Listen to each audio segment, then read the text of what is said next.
PSS online TV देख रहे ਸਾਰੇ ਹੀ ਦਰਸ਼ਕਾਂ ਨੂੰ ਮੇਰੇ ਵੱਲੋਂ ਜਾਣੀ ਕਿ ਸੋਨੂ ਨਾਹਰ ਵੱਲੋਂ ਬਹੁਤ ਹੀ ਪਿਆਰ ਔਰ ਸਤਿਕਾਰ ਭਰੀ ਜੈ ਵਾਲਮੀਕੀ ਜੈ ਭੀਮ। ਔਰ ਪ੍ਰੋਗਰਾਮ ਅੰਮ੍ਰਿਤ ਵਰਖਾ ਮਹਿਮਾ ਭਗਵਾਨ ਵਾਲਮੀਕੀ ਜੀ ਦੀ ਇਹਦੇ ਵਿੱਚ ਆਪ ਸਾਰਿਆਂ ਦਾ ਬਹੁਤ ਬਹੁਤ ਸਵਾਗਤ ਹੈ। ਔਰ ਸਭ ਤੋਂ ਪਹਿਲਾਂ ਮੇਰੇ ਵੱਲੋਂ ਸਮੂਹ ਸੰਸਾਰ ਨੂੰ ਪਰਮ ਪਿਤਾ ਪਰਮਾਤਮਾ ਭਗਵਾਨ ਵਾਲਮੀਕੀ ਮਹਾਰਾਜ ਜੀ ਦੇ ਪ੍ਰਗਟ ਦਿਵਸ ਦੀਆਂ ਬਹੁਤ ਬਹੁਤ ਮੁਬਾਰਕਾਂ। ਔਰ ਉਸ ਪਰਮਾਤਮਾ ਦੇ ਚਰਨਾਂ 'ਚ ਅਰਦਾਸ ਬੇਨਤੀ ਕਰਦੇ ਹਾਂ ਕਿ ਪਰਮਾਤਮਾ ਅੱਜ ਦਾ ਦਿਨ ਸਾਰਿਆਂ ਦੇ ਲਈ ਖੁਸ਼ੀਆਂ ਲੈ ਕੇ ਆਵੇ ਔਰ ਇਹ ਜਾਂਦਾ ਹੋਇਆ ਦਿਨ ਸਾਰਿਆਂ ਦੇ ਵਾਸਤੇ ਖੁਸ਼ੀਆਂ ਛੱਡ ਕੇ ਜਾਵੇ। ਹਰ ਇਨਸਾਨ ਤੰਦਰੁਸਤ ਔਰ ਖੁਸ਼ੀ ਭਰਿਆ ਜੀਵਨ ਬਤੀਤ ਕਰੇ, ਐਸੀ ਕਿਰਪਾ ਭਗਵਾਨ ਵਾਲਮੀਕੀ ਮਹਾਰਾਜ ਇਸ ਸੰਸਾਰ ਦੇ ਵਿੱਚ ਕਰ ਦੇਣ। ਔਰ ਅੱਜ ਉਹਨਾਂ ਦੇ ਮਹਾਨ ਪ੍ਰਗਟ ਦਿਵਸ ਤੇ ਸਾਨੂੰ ਸਾਰਿਆਂ ਨੂੰ ਇੱਕ ਪ੍ਰਣ ਜਿਹੜਾ ਹੈ ਉਹ ਜ਼ਰੂਰ ਕਰਨਾ ਚਾਹੀਦਾ ਹੈ। ਪ੍ਰਣ ਕਿਸ ਤਰੀਕੇ ਦਾ ਕਿ ਅਗਰ ਅਸੀਂ ਉਸ ਪਰਮਾਤਮਾ ਨੂੰ ਸੱਚੇ ਮਨ ਤੋਂ ਮੰਨਣਾ ਹੈ ਔਰ ਮੰਨਣਾ ਚਾਹੁੰਦੇ ਹਾਂ ਤੇ ਉਹਨਾਂ ਦੀ ਬਾਣੀ ਦੇ ਨਾਲ ਜੁੜੀਏ, ਉਹਨਾਂ ਦੇ ਕਹੇ ਹੋਏ ਵਿਚਾਰਾਂ ਤੇ ਚੱਲਣ ਦੀ ਕੋਸ਼ਿਸ਼ ਕਰੀਏ। ਜਿਸ ਤਰੀਕੇ ਦੇ ਨਾਲ ਉਹਨਾਂ ਨੇ ਆਪਣੀ ਬਾਣੀ ਪਾਵਨ ਸ਼੍ਰੀ ਯੋਗ ਸ਼ਿਸ਼ ਦੇ ਅੰਦਰ ਇਨਸਾਨ ਨੂੰ ਜ਼ਿੰਦਗੀ ਜਿਉਣ ਦਾ ਤਰੀਕਾ, ਜ਼ਿੰਦਗੀ ਜਿਉਣ ਦਾ ਢੰਗ ਸਿਖਾਇਆ ਹੈ, ਉਸ ਤਰੀਕੇ ਨੂੰ, ਉਸ ਢੰਗ ਨੂੰ ਅਪਣਾ ਕੇ ਆਪਣੀ ਜ਼ਿੰਦਗੀ ਨੂੰ ਖੁਸ਼ਹਾਲ ਕਰੀਏ, ਪਖੰਡਵਾਦ ਤੋਂ, ਅਗਿਆਨਤਾ ਤੋਂ ਕਿਨਾਰਾ ਕਰੀਏ। ਔਰ ਉਹਨਾਂ ਦੇ ਮਹਾਨ ਕਥਨ ਗਿਆਨ ਹੀ ਸੰਸਾਰ ਦਾ ਮੂਲ ਆਧਾਰ ਹੈ, ਇਸ ਮਹਾਨ ਕਥਨ ਦੇ ਨਾਲ ਜੁੜ ਕੇ ਆਪਣੀ ਜ਼ਿੰਦਗੀ ਨੂੰ ਸਫਲਾ ਕਰੀਏ। ਇਹੋ ਜਿਹਾ ਪ੍ਰਣ ਸਾਨੂੰ ਅੱਜ ਦੇ ਇਸ ਮਹਾਨ ਦਿਵਸ ਤੇ ਜਿਹੜਾ ਹੈ ਉਹ ਜ਼ਰੂਰ ਕਰਨਾ ਚਾਹੀਦਾ ਹੈ। ਅਗਰ ਅਸੀਂ ਇਹੋ ਜਿਹਾ ਪ੍ਰਣ ਕਰਾਂਗੇ ਤਾਂ ਪਰਮਾਤਮਾ ਸਾਡੇ ਤੇ ਜ਼ਰੂਰ ਕਿਰਪਾ ਕਰੇਗਾ, ਸਾਡੀ ਹਮੇਸ਼ਾ ਜਿਹੜੀ ਹੈ ਮਦਦ ਕਰੇਗਾ ਕਿ ਅਸੀਂ ਇਸ ਕੀਤੇ ਹੋਏ ਪ੍ਰਣ ਦੇ ਵਿੱਚ ਕਾਮਯਾਬ ਹੋ ਸਕੀਏ। ਸੋ ਅੱਜ ਦੇ ਇਸ ਪ੍ਰੋਗਰਾਮ ਦੇ ਵਿੱਚ ਮੇਰੇ ਨਾਲ ਸਾਡੇ ਬਹੁਤ ਹੀ ਸਤਿਕਾਰਯੋਗ ਪ੍ਰਗਟ ਨਾਥ ਭਗਾਣੀਆ ਜੀ ਸਟੂਡੀਓ ਦੇ ਵਿੱਚ ਸ਼ਾਮਲ ਨੇ, ਅੱਜ ਸਾਡੇ ਇਸ ਪ੍ਰੋਗਰਾਮ ਦਾ ਹਿੱਸਾ ਨੇ। ਅੱਜ ਦੇ ਇਸ ਮਹਾਨ ਦਿਵਸ ਦੀ ਖੁਸ਼ੀ ਦੇ ਵਿੱਚ ਆਪਾਂ ਉਹਨਾਂ ਦੇ ਨਾਲ ਵੀ ਸਾਂਝ ਪਾਉਣੀ ਹੈ, ਉਹਨਾਂ ਦੇ ਨਾਲ ਵੀ ਵਿਚਾਰ ਕਰਨੇ ਨੇ। ਸੋ ਆਓ ਸਭ ਤੋਂ ਪਹਿਲਾਂ ਆਪਾਂ ਉਹਨਾਂ ਦਾ ਸਵਾਗਤ ਕਰਦੇ ਹਾਂ। ਜੀ ਭਗਾਣੀਆ ਸਾਹਿਬ, ਪ੍ਰੋਗਰਾਮ ਅੰਮ੍ਰਿਤ ਵਰਖਾ ਦੇ ਵਿੱਚ ਆਪ ਜੀ ਦਾ ਬਹੁਤ ਬਹੁਤ ਸਵਾਗਤ ਹੈ ਔਰ ਮੇਰੇ ਵੱਲੋਂ ਬਹੁਤ ਹੀ ਪਿਆਰ ਭਰੀ ਜੈ ਵਾਲਮੀਕੀ ਜੀ। ਜੀ ਸਭ ਤੋਂ ਪਹਿਲਾਂ, ਜਿਸ ਤਰ੍ਹਾਂ ਆਪ ਜੀ ਨੂੰ ਵੀ ਪਤਾ, ਬੜਾ ਹੀ ਖੁਸ਼ੀਆਂ ਭਰਿਆ ਦਿਨ ਹੈ। ਉਸ ਮਹਾਨ ਦਿਵਸ ਤੇ ਭਗਵਾਨ ਵਾਲਮੀਕੀ ਮਹਾਰਾਜ ਦੇ ਪ੍ਰਗਟ ਦਿਹਾੜੇ ਤੇ ਮੇਰੇ ਵੱਲੋਂ ਆਪ ਜੀ ਨੂੰ ਬਹੁਤ ਬਹੁਤ ਮੁਬਾਰਕਾਂ। ਧੰਨਵਾਦ ਜੀ। ਸਭ ਤੋਂ ਪਹਿਲਾਂ VSS TV ਦੇ ਦੇਖਣ ਵਾਲਿਆਂ ਨੂੰ ਪਿਆਰ ਭਰੀ ਜੈ ਵਾਲਮੀਕੀ। ਅੱਜ ਦਾ ਜੋ ਦਿਨ ਹੈ ਭਗਵਾਨ ਵਾਲਮੀਕ ਮਹਾਰਾਜ ਦਾ ਪ੍ਰਗਟ ਦਿਹਾੜਾ ਬਹੁਤ ਹੀ ਇੱਕ ਅਨਮੋਲ ਦਿਹਾੜਾ ਹੈ ਸਾਡੇ ਵਾਸਤੇ, ਇਸ ਸੰਸਾਰ ਦੇ ਵਾਸਤੇ। ਸੋ ਭਗਵਾਨ ਵਾਲਮੀਕ ਮਹਾਰਾਜ ਦੇ ਪ੍ਰਗਟ ਦਿਨ ਦੀ ਮੈਂ ਆਪਣੀ ਵੱਲੋਂ, ਆਪਣੇ ਪਰਿਵਾਰ ਵੱਲੋਂ ਅਤੇ ਜਗਤ ਗੁਰੂ ਵਾਲਮੀਕ ਜੀ ਮਹਾਰਾਜ ਮੰਦਰ, ਗਿਆਨ ਆਸ਼ਰਮ, ਪੂਰ ਸਟਰੀਟ, ਹੈਂਜ਼ਵਰਥ, ਬਰਮਿੰਘਮ, ਇੰਗਲੈਂਡ ਵਿਖੇ ਅਤੇ ਇਸ ਪ੍ਰਬੰਧਕ ਕਮੇਟੀ ਵੱਲੋਂ ਤੇ ਸਾਧ ਸੰਗਤ ਵੱਲੋਂ ਔਰ ਨਾਲ ਹੀ VSS ਆਨਲਾਈਨ TV ਦੇ ਕਰਮਚਾਰੀਆਂ ਵੱਲੋਂ ਭਗਵਾਨ ਵਾਲਮੀਕ ਮਹਾਰਾਜ ਦੇ ਪ੍ਰਗਟ ਦਿਹਾੜੇ ਦੀ ਲੱਖ ਲੱਖ ਵਧਾਈ ਪੇਸ਼ ਕਰਦਾ ਹਾਂ। ਉਮੀਦ ਰੱਖਦਾ ਹਾਂ ਕਿ ਆਪ ਸਭ ਇਸ ਦਿਨ ਨੂੰ ਬਹੁਤ ਹੀ ਖੁਸ਼ੀਆਂ ਦੇ ਨਾਲ ਤੇ ਵੱਡੇ ਪੱਧਰ ਤੇ ਮਨਾਉਣ ਦੀ ਕੋਸ਼ਿਸ਼ ਕਰਨੀ, ਕਿਉਂਕਿ ਜਿਸ ਤਰ੍ਹਾਂ ਆਪਾਂ ਪਿਛਲੇ ਸਾਲਾਂ ਦੇ ਵਿੱਚ ਭਗਵਾਨ ਵਾਲਮੀਕ ਮਹਾਰਾਜ ਦਾ ਪ੍ਰਗਟ ਦਿਨ ਮਨਾਉਂਦੇ ਆਏ ਹਾਂ। ਮੈਂ ਸਮਝਦਾ ਹੂੰ ਕਿ ਉਸ ਪੱਧਰ ਤੇ ਇਹ ਜੋ ਦਿਨ ਹੈ, ਖਾਸ ਕਰਕੇ ਇੰਗਲੈਂਡ ਵਾਸਤੇ ਉਸ ਪੱਧਰ ਤੇ ਨਹੀਂ ਮਨਾਇਆ ਜਾਵੇਗਾ, ਕਿਉਂਕਿ ਕਰੋਨਾ ਵਾਇਰਸ ਹੋਣ ਦਾ ਕਰਕੇ ਮੰਦਿਰਾਂ ਦੇ ਵਿੱਚ, ਗੁਰਦੁਆਰਿਆਂ ਦੇ ਵਿੱਚ, ਮਸੀਤਾਂ ਦੇ ਵਿੱਚ, ਚਰਚਾਂ ਦੇ ਵਿੱਚ ਜੋ ਗਵਰਨਮੈਂਟ ਦੀ ਗਾਈਡਲਾਈਨਸ ਹੈ ਉਹਦੇ ਅਨੁਸਾਰ ਸਾਨੂੰ ਚੱਲਣਾ ਪਵੇਗਾ। ਇਸ ਕਰਕੇ ਆਪਾਂ ਉਸ ਗਾਈਡਲਾਈਨ ਦੇ ਕਾਰਨ, ਉਸ ਖੁਸ਼ੀ ਦੇ ਨਾਲ ਜਾਂ ਗੈਦਰਿੰਗ ਦੇ ਨਾਲ ਆਪਾਂ ਉਸ ਪੱਧਰ ਤੇ ਇਸ ਸਾਲ ਵਾਲਮੀਕ ਭਗਵਾਨ ਦਾ ਪ੍ਰਗਟ ਦਿਹਾੜਾ ਨਹੀਂ ਮਨਾ ਸਕਾਂਗੇ, ਕਿਉਂਕਿ ਸਾਨੂੰ ਜੋ ਗੈਦਰਿੰਗ ਦੀ ਗਾਈਡਲਾਈਨਸ ਹੈ ਉਹਦੇ ਨਾਲ ਚੱਲਣਾ ਪਵੇਗਾ। ਵੈਸੇ ਜੈਸੇ ਕਿ ਡਿਸਟੈਂਸ, ਸੋਸ਼ਲ ਡਿਸਟੈਂਸ ਰੱਖਣੀ ਪਵੇਗੀ 2 ਮੀਟਰਾਂ ਦੀ। ਉਸ ਤੋਂ ਉਪਰੰਤ ਮਾਸਕ ਲਾਉਣਾ ਪੈਣਾ ਮੰਦਿਰਾਂ 'ਚ।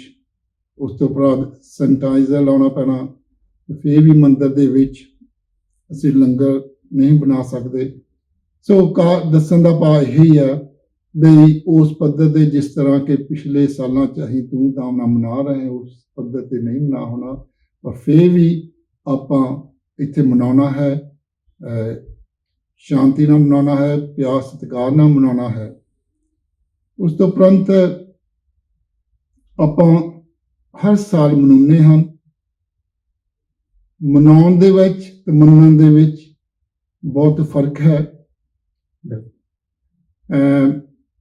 ਮਨਾਉਂਦੇ ਤਾਂ ਆਪਾਂ ਹਰ ਸਾਲ ਇੱਕ ਵਾਰੀ ਮਨਾਉਂਦੇ ਹੈ ਦਿਹਾੜਾ, ਲੇਕਿਨ ਕਦੇ ਕਦੇ ਇੱਦਾਂ ਹੋ ਜਾਂਦਾ ਹੈ ਕਿ ਇੱਦਾਂ ਦੇ ਵੀ ਇਨਸਾਨ ਹੈ ਜਾਂ ਪਰਸਨਸ ਹੈਗੇ ਹਨ ਜਿਹੜੇ ਇੱਕ ਵਾਰੀ ਮਨਾ ਲੈਂਦੇ ਆ ਤੇ ਫਿਰ ਸਾਲ 'ਚ, ਫਿਰ ਬਾਅਦ 'ਚ ਇੱਕੋ ਸਾਲ 'ਚ ਇੱਕ ਵਾਰੀ ਮਨਾਉਂਦੇ ਆ।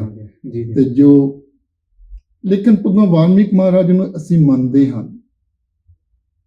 ਮੰਨਣ ਦਾ ਭਾਵ ਇਹ ਨਹੀਂ ਕਿ ਅਸੀਂ ਭਗਵਾਨ ਵਾਲਮੀਕ ਮਹਾਰਾਜ ਦੀ ਫੋਟੋ ਰੱਖ ਕੇ ਉਹਨੂੰ ਮੰਨੀਏ ਜਾਂ ਉਹਦੀ ਮੂਰਤੀ ਲੈ ਕੇ ਸਾਹਮਣੇ ਮੰਨੀਏ ਜਾਂ ਅਸੀਂ ਜੋਤ ਉਹਨਾਂ ਦੀ ਲਾ ਕੇ ਮੰਨੀਏ। ਮੰਨਣ ਦਾ ਇਹ ਤਰੀਕਾ ਨਹੀਂ ਹੈ, ਪਰ ਅਸੀਂ ਕਿਸੇ ਨੂੰ ਇਹ ਗੱਲ ਕਹਿ ਵੀ ਨਹੀਂ ਰਹੇ ਜੀ ਨਾ ਕਰੋ ਇਸ ਚੀਜ਼ ਨੂੰ, ਇਸ ਚੀਜ਼ ਦਾ ਗੁੱਸਾ ਨਹੀਂ ਕਰਨਾ।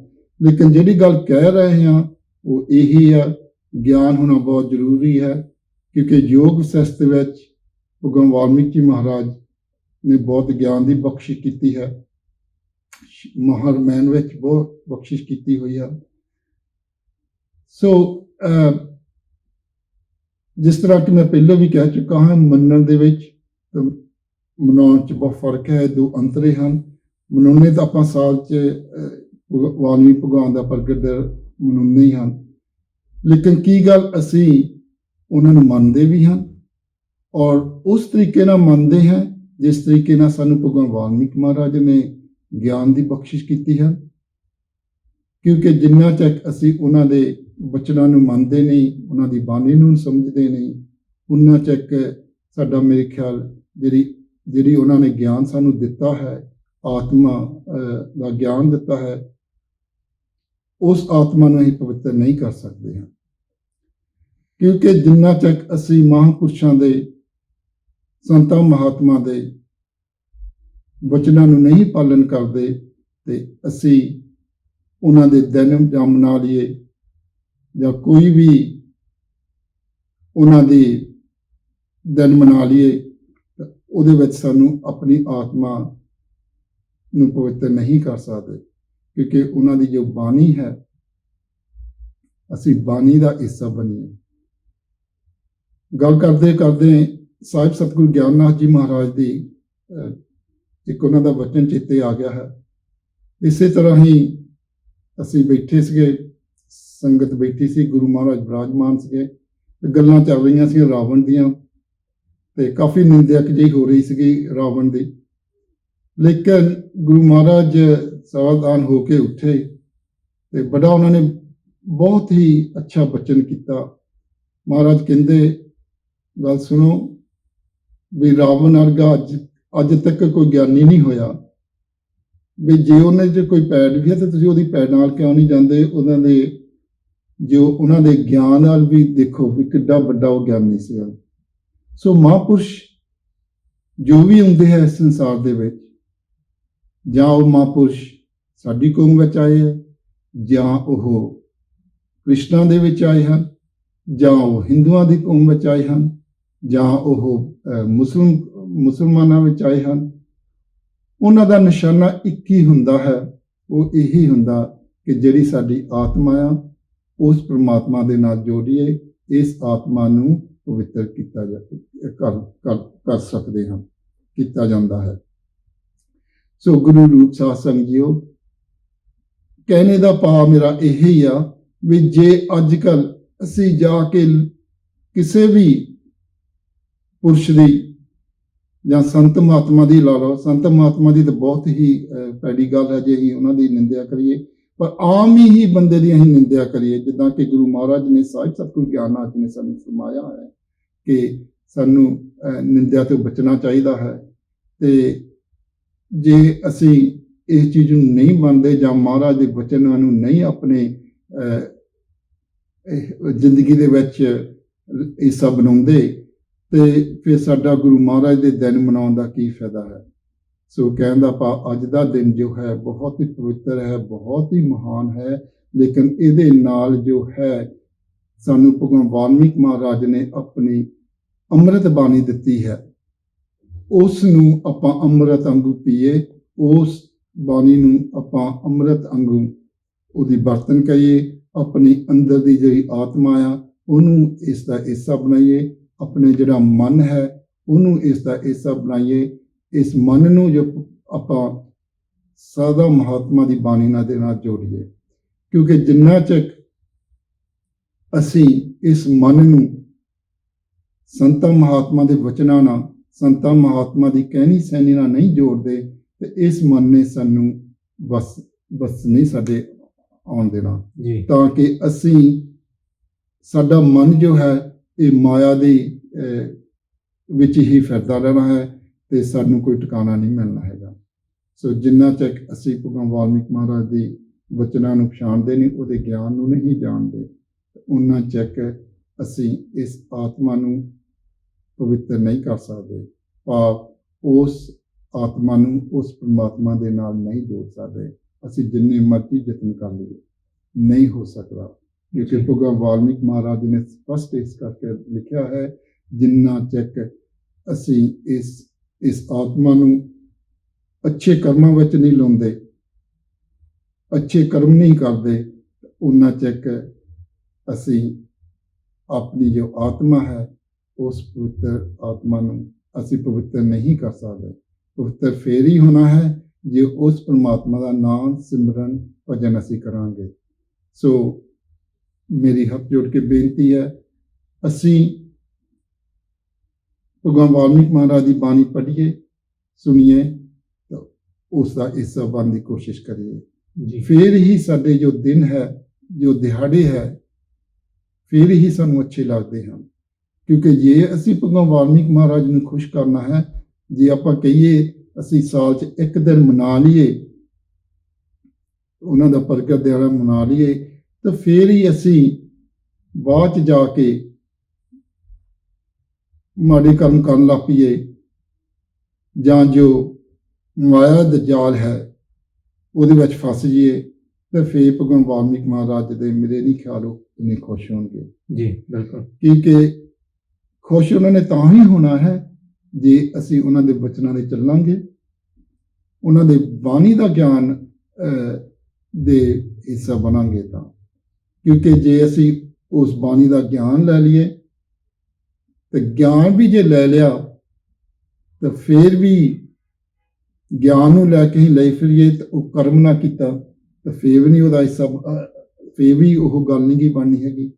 ਕਿਉਂਕਿ ਕਰਮ, ਗਿਆਨ ਤੇ ਕਰਮ, ਇਹਨਾਂ ਨੂੰ ਦੋਨਾਂ ਪੈਰਲਲ ਚਲਾਉਣੇ ਪੈਣੇ ਆ। ਕਿਉਂਕਿ ਕਦੇ ਕਦੇ ਇੱਦਾਂ ਵੀ ਹੁੰਦਾ ਸਾਨੂੰ ਪਤਾ ਹੀ ਨਹੀਂ ਹੁੰਦਾ ਕਰਨਾ ਕੀ ਆ, ਗਿਆਨ ਦਾ ਹੀ ਨਹੀਂ ਪਤਾ ਹੁੰਦਾ ਤਾਂ ਅਸੀਂ ਉਲਟੇ ਪਾਸੇ ਨੂੰ ਤੁਰ ਪੈਂਦੇ ਹਾਂ। ਤੇ ਲੇਕਿਨ ਭਗਵਾਨ ਵਾਲਮੀਕ ਮਹਾਰਾਜ ਸਾਨੂੰ ਦੱਸਦੇ ਹਨ ਕਿ ਗਿਆਨ ਔਰ ਕਰਮ ਦੋਨੋਂ ਬਰਾਬਰ ਬਰਾਬਰ ਜੇ ਲੈ ਕੇ ਜਾਵਾਂਗੇ ਤਾਂ ਫਿਰ ਹੀ ਅਸੀਂ ਕਾਮਯਾਬ ਹੋ ਸਕਦੇ ਹਾਂ। ਜੀ ਸੋ ਸੋਨੀ ਸਾਹਿਬ ਜੀ, ਜੀ ਬਹੁਤ ਹੀ ਵਧੀਆ ਵਿਚਾਰ ਜਿਹੜੇ ਆ ਤੁਸੀਂ ਸਾਂਝੇ ਕੀਤੇ, ਬਹੁਤ ਬਹੁਤ ਧੰਨਵਾਦ। ਔਰ ਤੁਹਾਡੀਆਂ ਗੱਲਾਂ ਦੇ ਵਿੱਚੋਂ ਜਿਸ ਤਰੀਕੇ ਨਾਲ ਤੁਸੀਂ ਗੱਲਾਂ ਸ਼ੁਰੂ ਕੀਤੀਆਂ ਕਿ ਆਪਾਂ ਸਿਰਫ ਗੱਲ ਕਰ ਸਕਦੇ ਹਾਂ, ਆਪਾਂ ਕਿਸੇ ਤੇ ਉਹ ਗੱਲਾਂ ਥੋਪਦੇ ਨਹੀਂ ਕਿ ਤੁਸੀਂ ਇੱਦਾਂ ਮਨਾਓ ਜਾਂ ਇੱਦਾਂ ਨਾ ਮੰਨੋ। ਇਹ ਹਰ ਇੱਕ ਬੰਦੇ ਦਾ ਜਿਹੜਾ ਆਪੋ ਆਪਣਾ ਜਿਹੜਾ ਹੈ ਉਹ ਵਿਚਾਰ ਹੈ, ਤੇ ਇਹ ਆਪਣੀ ਜਿਹੜੀ ਗੱਲ ਹੈ ਆਪਾਂ ਆਪਣੇ ਤਰੀਕੇ ਦੇ ਨਾਲ ਜ਼ਰੂਰ ਕਰ ਰਹੇ ਹਾਂ। ਕਿ ਪਰ ਮੇਨ ਜਿਹੜੀ ਗੱਲ ਹੈ ਕਿ ਜਿੰਨਾ ਚਿਰ ਅਸੀਂ ਉਹਨਾਂ ਦੀ ਗੱਲ ਨਹੀਂ ਮੰਨਦੇ ਜਾਂ ਉਹਨਾਂ ਦੇ ਵਿਚਾਰ ਨਹੀਂ ਮੰਨਦੇ, ਉਹਨਾਂ ਚਿਰ ਜਿਹੜਾ ਆ ਉਹ ਖਾਲੀ ਮੰਨਣ ਦੇ ਨਾਲ ਜਿਹੜਾ ਆ ਉਹ ਸਾਡੀ ਜ਼ਿੰਦਗੀ ਦੇ ਵਿੱਚ ਜਿਹੜਾ ਆ ਉਹ ਬਦਲਾਅ ਨਹੀਂ ਹੋਣਾ।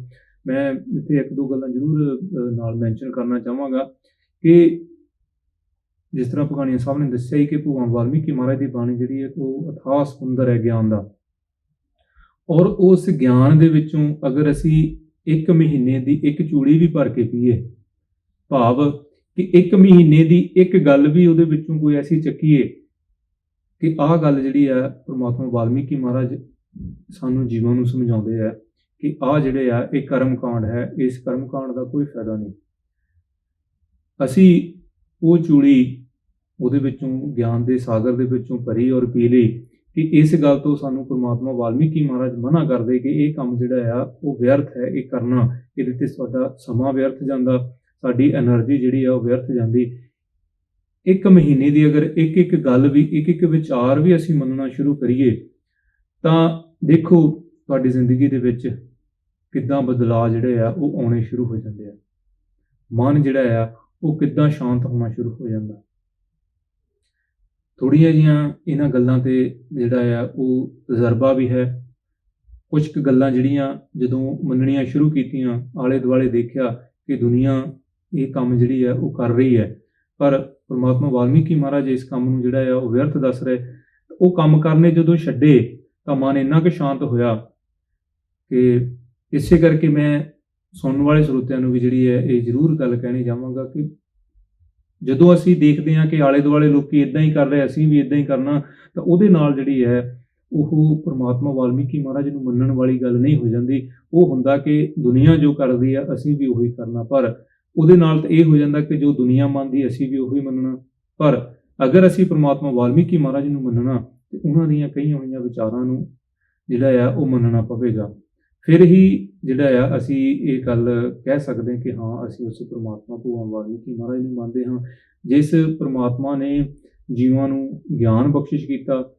ਜਦੋਂ ਆਪਾਂ ਪਾਵਨ ਯੋਗਸ਼ਿਸ਼ ਦੀ ਗੱਲ ਕਰਦੇ ਹਾਂ ਤਾਂ ਉਸ ਬਾਣੀ ਦੇ ਅੰਦਰ ਉਹਨਾਂ ਨੇ ਜਿੱਥੇ ਸਰੀਰਕ ਗਿਆਨ ਜਿਹੜਾ ਆ ਇਨਸਾਨ ਨੂੰ ਬਖਸ਼ਿਸ਼ ਕੀਤਾ ਕਿ ਕਿਸ ਤਰੀਕੇ ਦੇ ਨਾਲ ਜੀਵ ਤੂੰ ਆਪਣੇ ਸਰੀਰ ਨੂੰ ਸਵਸਥ ਰੱਖ ਸਕਦਾ, ਔਰ ਅਧਿਆਤਮਿਕ ਗਿਆਨ ਜਿਸ ਤਰ੍ਹਾਂ ਭਗਵਾਨੀਆ ਸਾਹਿਬ ਉਹਨਾਂ ਨੇ ਦੱਸਿਆ ਹੀ ਹੈ ਕਿ ਕਿਸ ਤਰੀਕੇ ਦੇ ਨਾਲ ਅਸੀਂ ਆਪਣੀ ਆਤਮਾ ਨੂੰ ਜਿਹੜਾ ਹੈ ਉਹ ਸ਼ੁੱਧ ਕਰ ਸਕਦੇ ਹਾਂ। ਅਧਿਆਤਮਿਕ ਗਿਆਨ ਇਹਨਾਂ ਉਸ ਦੇ ਵਿੱਚ ਬਖਸ਼ਿਸ਼ ਕੀਤਾ ਹੋਇਆ ਪਰਮਾਤਮਾ ਨੇ ਕਿ ਜਿੰਨਾ ਵੀ ਅਸੀਂ ਉਹਦੇ ਵਿੱਚੋਂ ਗਿਆਨ ਖੋਜਦੇ ਰਹਾਂਗੇ, ਸਾਡੀ ਖੋਜ ਜਿਹੜੀ ਆ ਹੋਰ ਵੱਧਦੀ ਰਹੇਗੀ। ਸਾਡੀ ਜ਼ਿੰਦਗੀ ਜਿੰਨੀ ਵੀ ਅਸੀਂ ਉਹਨੂੰ ਆਸਾਨ ਕਰ ਸਕਦੇ ਹਾਂ ਅਗਰ ਅਸੀਂ ਭਗਵਾਨ ਵਾਲਮੀਕੀ ਮਹਾਰਾਜ ਦੀ ਬਾਣੀ ਦੇ ਨਾਲ ਜੁੜੀਏ, ਉਸ ਬਾਣੀ ਤੇ ਚੱਲੀਏ। ਚੱਲਣਾ ਕਈ ਵਾਰੀ ਲੱਗਦਾ ਹੁੰਦਾ ਕਿ ਜਦੋਂ ਅਸੀਂ ਪੜ੍ਹਦੇ ਹਾਂ ਜਾਂ ਸਮਝਦੇ ਹਾਂ ਜਾਂ ਕਿਸੇ ਤੋਂ ਸੁਣਦੇ ਹਾਂ ਕਿ ਭਗਵਾਨ ਵਾਲਮੀਕੀ ਮਹਾਰਾਜ ਸਾਨੂੰ ਆਹ ਕਰਨ ਨੂੰ ਕਹਿੰਦੇ ਆ, ਤਾਂ ਇੱਕਦਮ ਕਈ ਵਾਰੀ ਇਹ ਲੱਗਦਾ ਕਿ ਯਾਰ ਬੜਾ ਮੁਸ਼ਕਿਲ ਜਿਹੜਾ ਆ ਇਹ ਕੰਮ ਹੈ ਕਿ ਦੁਨੀਆ ਦੇ ਵਿੱਚ ਰਹਿਣਾ ਵੀ ਹੈ, ਦੁਨੀਆ ਇਸ ਤਰੀਕੇ ਨਾਲ ਚੱਲਦੀ ਹੈ ਤੇ ਅਸੀਂ ਅਗਰ ਇਸ ਤਰੀਕੇ ਨਾਲ ਚੱਲਾਂਗੇ, ਬੜੇ ਸਵਾਲ ਜਿਹੜੇ ਮਨ ਦੇ ਵਿੱਚ ਪੈਦਾ ਹੁੰਦੇ। ਪਰ ਜਦੋਂ ਅਸੀਂ ਕੋਸ਼ਿਸ਼ ਕਰਨੀ ਸ਼ੁਰੂ ਕਰਦੇ ਹਾਂ ਕਿ ਹਾਂ ਅਗਰ ਉਹਨਾਂ ਨੇ ਆਹ ਗੱਲ ਕਹੀ ਤੇ ਮੈਂ ਇਸ ਤਰੀਕੇ ਦੇ ਨਾਲ ਹੀ ਆਪਣੀ ਜ਼ਿੰਦਗੀ ਨੂੰ ਜਿਉਣਾ, ਤਾਂ ਇੰਨਾ ਆਨੰਦ ਆਉਂਦਾ ਜ਼ਿੰਦਗੀ ਜਿਉਣ ਦੇ ਵਿੱਚ, ਇੰਨੀ ਜ਼ਿੰਦਗੀ ਸੁਖਾਲੀ ਹੋ ਜਾਂਦੀ ਹੈ। ਦੁੱਖ ਜਿਹੜੇ ਆ ਪਤਾ ਨਹੀਂ ਲੱਗਦਾ ਕਿੱਧਰ ਚਲੇ ਜਾਂਦੇ। ਭਾਵੇਂ ਕਿ ਸੰਸਾਰ ਦੇ ਵਿੱਚ ਜਾਂ ਤੁਹਾਡੇ ਆਪਣੇ ਤੇ ਕੋਈ ਦੁੱਖ ਵੀ ਹੋਵੇ ਤਾਂ ਇਨਸਾਨ ਇਹ ਮਹਿਸੂਸ ਕਰਦਾ ਕਿ ਨਹੀਂ, ਜੋ ਕੁਝ ਹੋਣਾ ਇਹ ਹੋਣਾ ਹੀ ਹੈ। ਕਿਉਂਕਿ ਇਹਨੂੰ ਟਾਲਿਆ ਨਹੀਂ ਜਾ ਸਕਦਾ। ਦੁੱਖ ਦੇ ਵਿੱਚ ਇਨਸਾਨ ਇਹ ਕਰਨਾ ਕੋਸ਼ਿਸ਼ ਕਰ ਦਿੰਦਾ ਕਿ ਮੈਂ ਦੁੱਖ ਦੇ ਵਿੱਚ ਦੁਖੀ ਹੋ ਕੇ ਨਹੀਂ ਬੈਠਣਾ, ਇਸ ਦੁੱਖ ਤੋਂ ਛੁਟਕਾਰਾ ਕਿਸ ਤਰੀਕੇ ਦੇ ਨਾਲ ਪਾਇਆ ਜਾ ਸਕਦਾ, ਮੈਂ ਉਹ ਕੋਸ਼ਿਸ਼ ਕਰਨੀ ਹੈ। ਕਿਉਂਕਿ ਸਾਡੇ ਹੱਥ, ਇਨਸਾਨ ਦੇ ਹੱਥ ਜਿਹੜਾ ਹੈ ਉਹ ਕੋਸ਼ਿਸ਼ ਹੈ। ਸਾਡਾ ਇਹ ਫਰਜ਼ ਬਣਦਾ ਕਿ ਅਸੀਂ ਹਮੇਸ਼ਾ ਜਿਹੜੀ ਹੈ ਉਹ ਕੋਸ਼ਿਸ਼ ਕਰਦੇ ਰਹੀਏ। ਉਹ ਕੰਮ ਹੋਣਾ ਨਹੀਂ ਹੋਣਾ ਉਹ ਜਿਹੜੀ ਹੈ ਉਹ ਸਮੇਂ ਤੇ ਡਿਪੈਂਡ ਕਰਦਾ ਕਿ ਉਹ ਕੰਮ ਹੋ ਸਕਦਾ ਜਾਂ ਨਹੀਂ ਹੋ ਸਕਦਾ, ਪਰ ਇਨਸਾਨ ਦਾ ਜਿਹੜਾ ਹੈ ਮੁੱਢਲਾ ਫਰਜ਼ ਬਣਦਾ ਕਿ ਅਸੀਂ ਆਪਣੇ ਉਸ ਕੰਮ ਦੇ ਵਾਸਤੇ ਜਿਹੜੀ ਹੈ ਉਹ ਮਨ ਕਰਕੇ ਜਿਹੜੀ ਹੈ ਉਹ ਕੋਸ਼ਿਸ਼ ਕਰੀਏ। ਔਰ ਜਦੋਂ ਇਨਸਾਨ ਮਨ ਕਰਕੇ ਕੋਸ਼ਿਸ਼ ਕਰਦਾ ਤੇ ਵੱਡੇ ਤੋਂ ਵੱਡਾ ਦੁੱਖ ਜਿਹੜਾ ਹੈ ਉਹ ਇਨਸਾਨ ਦੇ ਨੇੜੇ ਵੀ ਨਹੀਂ ਆਉਂਦਾ। ਚਲੋ ਖੈਰ, ਇਹ ਸੀ ਬਾਣੀ ਦੀ ਗੱਲ, ਪਰ ਅੱਜ ਆਪਾਂ ਥੋੜ੍ਹੇ ਜਿਹੇ ਹਲਕੀ ਗੱਲ ਜਿਹੜੀ ਹੈ ਉਹ ਬਾਕੀ ਰਹਿੰਦੇ ਪ੍ਰੋਗਰਾਮ ਦੇ ਵਿੱਚ ਕਰਾਂਗੇ, ਕਿਉਂਕਿ ਖੁਸ਼ੀ ਦਾ ਜਿਹੜਾ ਹੈ ਉਹ ਸਮਾਂ ਹੈ। ਸਾਰਾ ਸੰਸਾਰ ਜਿਹੜਾ ਹੈ ਉਹ ਖੁਸ਼ੀ ਦੇ ਵਿੱਚ ਜਿਹੜਾ ਹੈ ਉਹ ਆਨੰਦਮਈ ਹੈ ਕਿ ਇਹ ਦਿਨ ਸਾਲ ਬਾਅਦ ਆਉਂਦਾ, ਅਸੀਂ ਉਹਨਾਂ ਦਾ ਪ੍ਰਗਟ ਦਿਵਸ ਮਨਾਉਂਦੇ ਹਾਂ। ਤੁਸੀਂ ਵੀ ਆਪਣੇ ਵਿਚਾਰਾਂ ਦੇ ਵਿੱਚ ਸ਼ੁਰੂਆਤੀ ਗੱਲਾਂ ਦੇ ਵਿੱਚ ਦੱਸਿਆ ਕਿ ਇਸ ਸਾਲ ਜਿਹੜਾ ਆ ਉਹ ਆਪਾਂ ਪਿਛਲੇ ਸਾਲਾਂ ਵਾਂਗੂ ਤਾਂ ਨਹੀਂ ਮਨਾ ਸਕ ਰਹੇ, ਕਿਉਂਕਿ ਜਿਹੜੀ ਵਾਇਰਸ ਦੀ ਵਜ੍ਹਾ ਦਾ ਕਰਕੇ। ਚਲੋ ਖੈਰ, ਇੰਡੀਆ ਦੇ ਵਿੱਚ ਲੋਕ ਥੋੜ੍ਹਾ ਜਿਹਾ ਜ਼ਿਆਦਾ ਆਨੰਦ ਦੇ ਨਾਲ ਜਿਹੜਾ ਹੈ ਉਹ ਦਿਨ ਮਨਾ ਸਕਦੇ ਆ, ਕਿਉਂਕਿ ਉੱਥੇ ਥੋੜ੍ਹੀ ਜਿਹੀ ਲੋਕਡਾਊਨ ਵੀ ਖੁੱਲ੍ਹ ਗਿਆ ਔਰ ਸਰਕਾਰਾਂ ਜਿਹੜੀਆਂ ਥੋੜ੍ਹੀ ਉਹ ਵੀ ਛੂਟ ਦੇ ਰਹੀਆਂ ਕਿ ਥੋੜ੍ਹੇ ਰਿਸਟ੍ਰਿਕਸ਼ਨ ਦੇ ਵਿੱਚ ਜਿਹੜਾ ਆ ਉਹ ਦਿਨ ਨੂੰ ਮਨਾ ਸਕਦੇ ਆ ਲੋਕ। ਪਰ ਜਦੋਂ ਆਪਾਂ ਵਿਦੇਸ਼ਾਂ ਦੀ ਗੱਲ ਕਰਦੇ ਹਾਂ ਜਾਂ ਆਪਾਂ ਖਾਸ ਕਰ ਆਪਣੇ ਇਸ ਮੁਲਕ ਦੀ ਗੱਲ ਕਰਦੇ ਹਾਂ, ਇੰਗਲੈਂਡ ਦੀ, ਕਿ ਜਿੰਨਾ ਮਨ ਪਿਛਲੇ ਸਾਲ ਖੁਸ਼ ਸੀ ਪ੍ਰਗਟ ਦਿਵਸ 'ਤੇ ਕਿ ਆਪਾਂ ਭਗਵਾਨ ਵਾਲਮੀਕੀ ਮਹਾਰਾਜ ਦਾ ਪ੍ਰਗਟ ਦਿਵਸ ਜਗਤ ਗੁਰੂ ਵਾਲਮੀਕੀ ਮਹਾਰਾਜ ਮੰਦਿਰ ਗਿਆਨ ਆਸ਼ਰਮ ਬੂਥ ਸਟਰੀਟ ਦੇ ਵਿੱਚ ਮਨਾਇਆ। ਪੂਰੀ ਸੰਗਤ ਨੇ ਜਿਹੜਾ ਪਿਛਲੇ ਸਾਲ ਰਲ ਮਿਲ ਕੇ, ਖਾਸ ਕਰ ਨੌਜਵਾਨਾਂ ਨੇ ਇਕੱਠੇ ਹੋ ਕੇ ਜਿਹੜਾ ਆ ਉਹ ਦਿਨ ਮਨਾਇਆ, ਤੇ ਬੜਾ ਉਹ ਉਸ ਦਿਨ ਦਾ ਨਜ਼ਾਰਾ ਜਿਹੜਾ ਆ ਉਹ ਹਾਲੇ ਵੀ ਜਿਹੜਾ ਅੱਖਾਂ ਸਾਹਮਣੇ ਘੁੰਮਦਾ ਕਿ ਮੈਨੂੰ ਲੱਗਦਾ ਕਿ ਮੇਰੀ ਜਿਹੜੀ ਇਹ ਸੋਚ ਹੁੰਦੀ ਸੀ ਕਿ ਇਸ ਤਰੀਕੇ ਦੇ ਨਾਲ ਦਿਨ ਮਨਾਇਆ ਜਾਵੇ ਕਿ ਸਵੇਰ ਤੋਂ ਲੈ ਕੇ ਪੂਰਾ ਦਿਨ ਸ਼ਾਮ ਤੱਕ ਜਿਹੜੇ ਆ ਉਹ ਸੰਗਤ ਆਉਂਦੀ ਰਹੇ, ਸਤਸੰਗ ਚੱਲਦਾ ਰਹੇ, ਖੁਸ਼ੀ ਜਿਹੜੀ ਆ ਉਹ ਪੂਰਾ ਦਿਨ ਚੱਲਦੀ ਰਹੇ। ਤੇ ਪਿਛਲੇ ਸਾਲ ਦਾ ਜਿਹੜਾ ਦਿਨ ਸੀ ਉਹ ਮੇਰਾ ਸੁਪਨਾ ਜਿਹੜਾ ਸੀ ਉਹ ਸੱਚ ਹੋਇਆ। ਪੂਰੀ ਸੰਗਤ ਜਿਹੜੀ ਸੀ, ਬਹੁਤ ਜ਼ਿਆਦਾ ਇਕੱਠ ਸੀ ਔਰ ਬਹੁਤ ਜ਼ਿਆਦਾ ਉਤਸ਼ਾਹ ਸੀ ਸਾਰੀ ਸੰਗਤ ਦੇ ਵਿੱਚ, ਨਾ ਕਿ ਕੁਝ ਖਾਸ ਲੋਕਾਂ ਦੇ ਵਿੱਚ ਜਾਂ ਸਿਰਫ ਕਮੇਟੀ ਦੇ ਅੰਦਰ ਜਾਂ ਸਿਰਫ ਆਰਗੇਨਾਈਜ਼ਰਾਂ ਦੇ ਅੰਦਰ। ਪੂਰੀ ਦੀ ਪੂਰੀ ਸੰਗਤ ਜਿਹੜੀ ਸੀ ਉਹ ਉਤਸ਼ਾਹਿਤ ਸੀ ਤੇ ਉਹ ਦਿਨ ਜਿਹੜਾ ਆ ਉਹ ਦਿਨ ਭੁੱਲਦਾ ਨਹੀਂ। ਪਰ ਜਦੋਂ ਉਸ ਦਿਨ ਨੂੰ ਦੇਖ ਕੇ ਇਸ ਸਾਲ ਦਾ ਦਿਨ ਦੇਖਦੇ ਆ ਤੇ ਮਨ ਜਿਹੜਾ ਥੋੜਾ ਨਿਰਾਸ਼ ਵੀ ਹੁੰਦਾ। ਚਲੋ ਖੈਰ, ਇਹਦੇ ਵਿੱਚ ਵੀ ਕੁਝ ਨਾ ਕੁਝ ਜਿਹੜਾ ਆ ਉਹ ਚੰਗਾ ਹੀ ਹੋਵੇਗਾ। ਲਾਸਟ ਈਅਰ ਦੀ ਆਪਾਂ ਗੱਲ ਕਰੀਏ ਸੋਨੂ ਸਾਹਿਬ, ਐਕਚੁਅਲੀ ਜਿਹੜੀ ਇਨਪੁਟ ਹੋਈ ਨਾ ਲਾਸਟ ਈਅਰ ਜੀ, ਉਹ ਬਹੁਤ ਹੀ ਇੱਕ ਅਨਮੋਲ ਜਾਂ ਵਧੀਆ ਤਰੀਕੇ ਨਾਲ ਹੋਈ ਜੀ। ਕਿਉਂਕਿ ਯੂਜਲੀ ਕਮੇਟੀ ਮੈਂਬਰ ਜਿੰਨੇ ਹੁੰਦੇ ਸੀ ਉਹ ਕੋਈ ਜ਼ੋਰ ਲਾਉਂਦੇ ਹੁੰਦੇ ਸੀ ਇਸ ਚੀਜ਼ ਨੂੰ, ਤੇ ਬਾਕੀ ਸੰਗਤ ਆਣ ਕੇ ਰਲ ਜਾਂਦੀ ਹੁੰਦੀ ਸੀ। ਜੀ। ਅੱਛੀ ਜਿਹੜੀ ਲਾਸਟ ਈਅਰ ਗੱਲ ਹੋਈ ਆ ਨਾ, ਉਹ ਐਕਚੁਅਲੀ ਬੱਚੇ ਤੋਂ ਲਾ ਕੇ ਨਾ ਸਿਆਣੇ ਬਜ਼ੁਰਗਾਂ ਤੱਕ ਜੀ ਸਾਰੇ ਇਨਪੁਟ ਕੋਈ ਨਾ ਕੋਈ ਕਿਸੇ ਕੰਮ ਦੀ ਦਿੱਤੀ ਉਹਨਾਂ ਨੇ।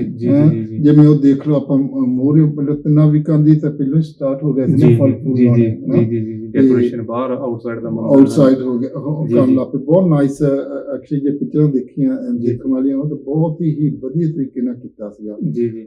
ਪਰ ਗੱਲ ਤਾਂ ਇਹ ਹੈ ਨਾ, ਜਿੱਥੇ ਏਕਤਾ ਨਾ, ਜੀ ਕਿਉਂਕਿ ਜਦੋਂ ਅਸੀਂ ਏਕਤਾ ਵਿੱਚ ਹੁੰਦੇ ਹਾਂ ਨਾ, ਉਹ ਏਕਤਾ ਦਾ ਨਸ਼ਾ ਹੀ ਕੁਝ ਹੋਰ ਹੁੰਦਾ। ਬਿਲਕੁਲ ਉਹਦੀ ਗੱਲ ਹੀ ਕੁਝ ਹੋਰ ਹੁੰਦੀ ਹੈ ਜੀ, ਤੇ ਉਹੋ ਹੀ ਫਿਰ ਵਧੀਆ ਤਰੀਕੇ ਨਾਲ ਜੀ ਬਣ ਜਾਂਦਾ ਹੈ। ਮੈਨੂੰ ਯਾਦ ਹੈ ਪਿਛਲੇ ਸਾਲ ਜਿਹੜਾ ਪ੍ਰਗਟ ਦਿਵਸ ਸੀਗਾ ਸੰਡੇ ਸੀ, ਪਰ ਆਪਾਂ ਸੈਚਰਡੇ ਲਾਸਟ ਈਅਰ ਆਪਾਂ VSS ਆਨਲਾਈਨ ਰੇਡੀਓ ਸਟਾਰਟ ਕੀਤਾ ਸੀ ਔਰ ਸੈਚਰਡੇ ਆਪਾਂ ਅੰਦਰ ਦੇ ਵਿੱਚ ਹੀ ਪੂਰਾ ਦਿਨ ਰੇਡੀਓ ਜਿਹੜਾ ਆਨਲਾਈਨ ਚਲਾਇਆ, ਤੇ ਬਾਹਰੋਂ ਵੀ ਬੈਡਫੋਰਡ ਤੋਂ, ਆਕਸਫੋਰਡ ਤੋਂ, ਬਰਮਿੰਘਮ ਤੋਂ ਸੰਗਤਾਂ ਨੇ ਆਣ ਕੇ ਜਿਹੜਾ ਸੀ ਉਹ ਦਿਨ ਮਨਾਇਆ ਸੀ।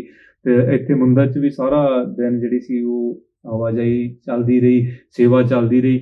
ਔਰ ਇੱਕ ਖਾਸ ਗੱਲ ਜਿਹੜੀ ਮੈਨੂੰ ਯਾਦ ਹੈ ਕਿ ਸੈਚਰਡੇ ਰਾਤ ਨੂੰ ਜਦੋਂ ਆਪਾਂ ਮੀਟਿੰਗ ਕਰ ਰਹੇ ਸੀ ਕੱਲ੍ਹ ਵਾਸਤੇ ਕਿ ਕੀ ਕਰਨਾ, ਤੇ ਜਿਹੜੀ ਜਿਸ ਤਰ੍ਹਾਂ ਤੁਸੀਂ ਦੱਸਿਆ ਕਿ ਇਨਪੁਟ ਇੰਨੀ ਕੁ ਜ਼ਿਆਦਾ ਸੀ ਕਿ ਰਾਤ ਨੂੰ ਬੈਠਿਆਂ ਇਹ ਪਲਾਨ ਕੀਤਾ ਕਿ ਆਪਾਂ ਸਵੇਰ ਨੂੰ ਜਿਹੜਾ ਆ ਬਾਹਰ ਰੋਡ ਦੇ ਉੱਪਰ ਸੰਗਤ ਦੇ ਵਾਸਤੇ ਚਾਹ ਦਾ ਲੰਗਰ ਤੇ ਪਕੌੜੇ ਜਿਹੜੇ ਉਹ ਆਪਾਂ ਕਰਨੇ, ਕਿ ਜਿੱਦਾਂ ਏਕਤਾ ਦੀ ਜਿਹੜੀ ਗੱਲ ਹੈ ਕਿ ਏਕਤਾ ਦੇ ਵਿੱਚ ਇੱਕਦਮ ਵੀ ਇੱਕ ਜਿਹੜਾ ਹੈ ਉਹ ਮੌਕੇ ਤੇ ਡਿਸੀਜਨ ਲਿਆ ਗਿਆ। ਔਰ ਪ੍ਰਗਟ ਦਿਵਸ ਵਾਲੇ ਦਿਨ ਜਿਹੜਾ ਬਾਹਰ ਆਪਾਂ ਪਹਿਲੀ ਵਾਰ ਜਿਹੜਾ ਆਪਾਂ ਰੋਡ ਦੇ ਉੱਪਰ ਬਾਹਰ ਆਉਣ ਜਾਣ ਵਾਲੇ ਲੋਕਾਂ ਦੇ ਵਾਸਤੇ ਚਾਹ ਔਰ ਪਕੌੜਿਆਂ ਦਾ ਜਿਹੜਾ ਉਹ ਲੰਗਰ ਲਗਾਇਆ ਗਿਆ। ਬੜੀਆਂ ਯਾਦਾਂ ਪਿਛਲੇ ਸਾਲ ਦੀਆਂ ਨੇ। ਤੇ ਚਲੋ ਖੈਰ, ਇਸ ਸਾਲ ਵੀ ਐਕਸਪੀਰੀਅੰਸ ਜਿਹੜਾ ਆ, ਜਿੱਦਾਂ ਆਪਾਂ ਪਹਿਲਾਂ ਵੀ ਗੱਲ ਕਰਦੇ ਸੀ ਕਿ ਟਾਈਮ ਜਿਹੜਾ ਹੈ ਚੰਗਾ ਮਾੜਾ ਆਉਂਦਾ ਰਹਿੰਦਾ, ਪਰ ਆਪਾਂ ਨੂੰ ਜਿਹੜਾ ਆ ਉਹ ਫਿਰ ਵੀ ਸਥਿਰ ਜਿਹੜਾ ਉਹ ਰਹਿਣਾ ਚਾਹੀਦਾ ਹੈ। ਸੋ ਇਸ ਸਾਲ ਦਾ ਜਿਹੜਾ ਹੈ ਉਹ ਪ੍ਰਗਟ ਦਿਵਸ ਆਪਾਂ ਕਿਸ ਤਰੀਕੇ ਦੇ ਨਾਲ, ਫਿਰ ਵੀ ਜੋ ਕੁਝ ਵੀ ਆਪਾਂ ਕਰ ਸਕਦੇ ਹਾਂ ਉਹ ਥੋੜੀ ਜਿਹੀ ਜਾਣਕਾਰੀ ਦਿਓ ਕਿ ਕੀ ਆਪਾਂ ਕੱਲ ਨੂੰ ਜਿਹੜਾ ਆ ਉਹ ਮੰਦਿਰ ਨੂੰ ਕਿਸ ਤਰੀਕੇ ਨਾਲ ਖੋਲ ਰਹੇ ਆ ਜਾਂ ਕੀ ਆਪਾਂ ਕਰ ਰਹੇ ਹਾਂ ਮੰਦਿਰ ਦੇ ਵਿੱਚ। ਮੰਦਿਰ 'ਚ ਵੈਸੇ ਤਾਂ ਸਾਨੂੰ ਜੀਤ ਕਰਦਾ ਹੈਗਾ, ਜਿਸ ਤਰ੍ਹਾਂ ਕਿ ਪਹਿਲਾਂ ਵੀ ਦੱਸ ਚੁੱਕੇ, ਵੀ ਬਹੁਤ ਖੁਸ਼ੀਆਂ ਨਾਲ ਵੱਡੇ ਬੰਦੇ ਤੇ ਮਨਾਈ ਹੈ। ਜੀ ਜੀ ਪਰ ਜਿਸ ਤਰ੍ਹਾਂ ਕਿ ਗਵਰਨਮੈਂਟ ਦੀ ਹੈਗੀ ਆ ਗਾਈਡਲਾਈਨਸ, ਜੀ ਉਹਦੇ ਹਿਸਾਬ ਦੇ ਨਾਲ ਆਪਾਂ ਵੈਸੇ ਤਾਂ ਮੱਥਾ ਟੇਕਣ ਦਾ ਹੀ ਆ ਆਪਣਾ ਜੀ। ਪ੍ਰੋਗਰਾਮ ਵਾਲਾ ਤਾਂ ਜੀ ਜੀ ਦੱਸਿਆ ਗਿਆ। ਜੀ ਜੀ ਉੱਦਾਂ- ਵੀ ਵਨ ਵੇ ਸਿਸਟਮ ਸੰਗਤ ਹਾਂਜੀ, ਇੱਕ ਸਾਈਡ ਦੀ ਆਵੇ ਇੱਕ ਮੱਥਾ side ਟੇਕ ਦੀ ਕੇ ਹੋਰ ਜਾਵੇ। ਇੱਕ ਸਾਈਡ ਦੀ ਸੰਗਤ ਨੇ ਜਾਣਾ ਆ, ਜੀ ਤੇ ਜਿਹਨੇ ਬੈਠਣਾ ਵੀ ਉੱਥੇ, ਵੈਸੇ ਤਾਂ ਉਹਦਾ ਬੈਠਣ ਦਾ ਕੋਈ ਹੈ ਨਹੀਂ ਗਾ ਇੰਨਾ ਵੱਡਾ ਵਿਚਾਰ, ਜੀ ਕਿਉਂਕਿ ਜਦ ਅਸੀਂ ਭਜਨ ਬੰਦਗੀ ਨਹੀਂ ਕਰ ਸਕਦੇ, ਕੁਝ ਜੀ, ਜੀ। ਬੋਲ ਨਹੀਂ ਗੇ ਸਕਦੇ, ਜੀ ਜੀ ਸਪੀਕਰਾਂ ਦੇ ਅਸੀਂ ਯੂਜ਼ ਨਹੀਂ ਕਰ ਸਕਦੇ ਹੈਗੇ, ਜੀ ਜੀ ਕਿਉਂਕਿ ਜਦੋਂ ਅਸੀਂ ਬੋਲਦੇ ਹਾਂ ਉਦੋਂ ਜੀ, ਸਾਡੇ ਜੀ। ਚੋਂ ਮਾਈਕ ਜਿਹੜਾ ਹੈ ਉਹ ਪ੍ਰੋਬਲਮ ਮਾਈਕ ਦੀ ਪ੍ਰੋਬਲਮ ਹੋ ਜਾਂਦੀ, ਤੇ ਦੂਜਾ ਜਿਹੜਾ ਹੁੰਦਾ ਹੈ ਗਵਾਏ, ਉਹਦੇ ਵਾਸਤੇ ਜੀ, ਪ੍ਰੋਬਲਮ ਜੀ। ਹੋ ਜਾਂਦੀ, ਜੀ, ਜੀ। ਉਹਦਾ ਡਰ ਹੁੰਦਾ ਨਾ ਜੀ ਜੀ ਕਿ ਜੀ ਪਤਾ ਨਹੀਂ ਆਪਾਂ ਨੂੰ ਕਿ ਜੀ। ਕੋਈ ਬਿਮਾਰੀ ਹੈਗੀ ਕਿ ਕੋਈ ਜੀ ਨਹੀਂ ਹੈਗੀ। ਜੀ ਜੀ ਬਿਲਕੁਲ। ਸੋ ਇਦਾਂ ਦਾ ਜਿਹੜੀਆਂ ਗੱਲਾਂ ਬਾਤਾਂ ਹੈਗੀਆਂ ਉਹਨਾਂ ਨੂੰ ਸੋਚ ਕੇ ਦੇਖਿਆ ਤਾਂ ਇਸ ਤਰੀਕੇ ਨਾਲ ਮਨਾ ਹੋਣਾ ਵੀ ਮੱਥੇ ਤੇ ਘਰੀ ਰਹਿਣੀ ਸੀਮਾ, ਜੀ ਜੀ ਜੀ ਉਹ ਤੇ ਕਰ ਨਹੀਂ ਸਕਦੇ, ਕਿਉਂਕਿ ਆਪਾਂ ਨੂੰ ਇਹ ਵੀ ਨਹੀਂ ਚਾਹੁੰਦੇ ਕੋਈ ਇਨਫੋਰਸਮੈਂਟ ਆਪਣੇ ਤੇ ਮੰਦਰ ਤੇ ਹੋ ਜਾਵੇ, ਜੀ ਜੀ ਠੀਕ ਨਹੀਂ ਗਾ, ਜੀ ਕਿਉਂਕਿ ਜੇ ਅਸੀਂ ਗਵਰਨਮੈਂਟ ਦੀ ਗਾਈਡ ਤੋਂ ਬਾਹਰ ਨਿਕਲਦੇ ਹਾਂ ਤਾਂ ਐਨੀ ਟਾਈਮ ਸਾਡੇ ਇਨਫੋਰਮੈਂਸ ਕਰ ਸਕਦੇ ਜੀ। ਬਿਲਕੁਲ ਬਿਲਕੁਲ ਬਿਲਕੁਲ। ਆਪਾਂ ਨੂੰ ਜਿਹੜਾ ਆ ਉਹ ਰੂਲ ਜਿਹੜੇ ਆ ਉਹ ਫੋਲੋ ਕਰਨੇ ਵੀ ਚਾਹੀਦੇ ਨੇ। ਜੀ ਜੀ ਬਿਲਕੁਲ। ਸੋ ਮੈਂ ਇੱਥੇ ਇੱਕ ਗੱਲ ਹੋਰ ਮੈਂਸ਼ਨ ਕਰਨੀ ਚਾਹਾਂਗਾ ਕਿ ਇੰਡੀਆ ਦਾ ਜਿਹੜਾ ਸਮਾਂ 1:30 ਦੁਪਹਿਰ ਦਾ 1:30 ਵਜੇ ਦਾ ਸੈਚਰਡੇ ਦਾ, ਜਿਹੜੀ ਭਗਵਾਨ ਵਾਲਮੀਕੀ ਚੇਅਰ ਪਟਿਆਲਾ ਯੂਨੀਵਰਸਿਟੀ ਵਿਖੇ ਹੈ, ਉਹ 1:30 ਵਜੇ ਇੱਕ ਸੈਮੀਨਾਰ ਜਿਹੜਾ ਆ ਉਹ ਕਰ ਰਹੇ ਨੇ, ਜਿਹੜੇ ਚੇਅਰਪਰਸਨ ਨੇ ਭਗਵਾਨ ਵਾਲਮੀਕੀ ਮਹਾਰਾਜ ਦੇ ਪ੍ਰਗਟ ਦਿਵਸ ਦੇ ਸੰਬੰਧ ਦੇ ਵਿੱਚ।